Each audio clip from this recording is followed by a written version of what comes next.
Le Point Bourse vous est présenté par Bourse Direct.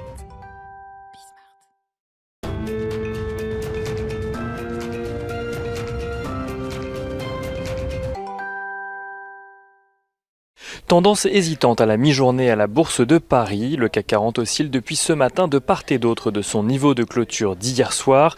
L'indice parisien semble avoir du mal à trouver une direction franche dans un contexte de crainte sur le front sanitaire et de clôture en baisse des marchés américains malgré des résultats d'entreprises encourageants dans la journée d'hier.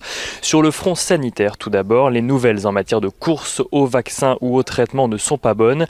Après l'annonce de la suspension des essais cliniques du laboratoire Johnson & Johnson à la suite d'une maladie non expliquée contractée par un des patients tests, c'est aujourd'hui au tour du laboratoire Eli Lilly de suspendre ses essais cliniques, mais en ce qui concerne le traitement à base d'anticorps développé par le laboratoire.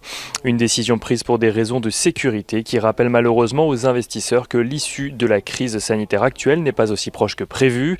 En Europe d'ailleurs, les Pays-Bas ont pris la décision de confiner partiellement leur pays, tandis que de nombreuses voix s'élèvent au Royaume-Uni pour un reconfinement alors que la situation empire. En France, Emmanuel Macron doit commenter la situation ce soir, alors même que beaucoup d'opérateurs anticipent de nouvelles restrictions qui pourraient prendre la forme d'un couvre-feu dans certaines villes ou certains départements.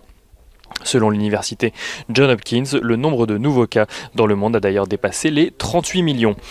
Le CAC 40 accuse également le coût de la clôture en baisse des marchés américains alors que les nouvelles en matière de publication d'entreprises étaient plutôt encourageantes hier, des résultats meilleurs que ceux anticipés pour JP Morgan Chase, Citigroup ou encore Johnson & Johnson avec même un record d'actifs sous gestion pour BlackRock. La sortie de l'iPhone 12 n'a pas tellement éveillé non plus l'appétit des investisseurs sur le titre d'Apple. Investisseurs qui suivront aujourd'hui les publications de Wells Fargo, de Bank of America ou encore de Goldman Sachs.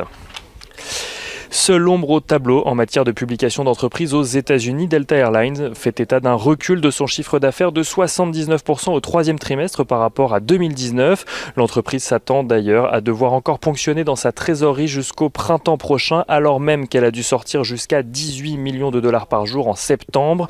L'entreprise dispose pour le moment d'encore 1,3 milliard de dollars d'aides fédérales pour l'aider à financer les salaires.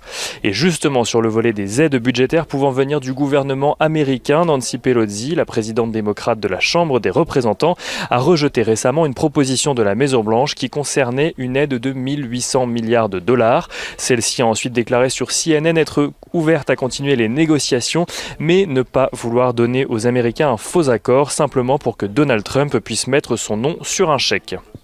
Du côté des valeurs à la Bourse de Paris à présent, Universal Music Group, filiale de Vivendi, pourrait voir le chinois Tencent augmenter encore sa part au capital. Ce dernier envisagerait de passer de 10 à 20% du capital. L'Oréal voit de son côté un nouveau directeur général arriver. Nicolas Hieronymus remplacera Jean-Paul Agon, qui lui restera président du groupe. Dans le dossier Lagardère, l'AMF fait savoir que la participation cumulée de Bernard Arnault et d'Arnaud Lagardère dépasse à présent les 15% du capital du groupe. EDF relève de son côté sa prévision de production de nucléaire en France pour 2020 qui dépasse finalement les 325 TWh et Accor voit son titre dégradé par Deutsche Bank qui passe de achat à conserver sur le titre.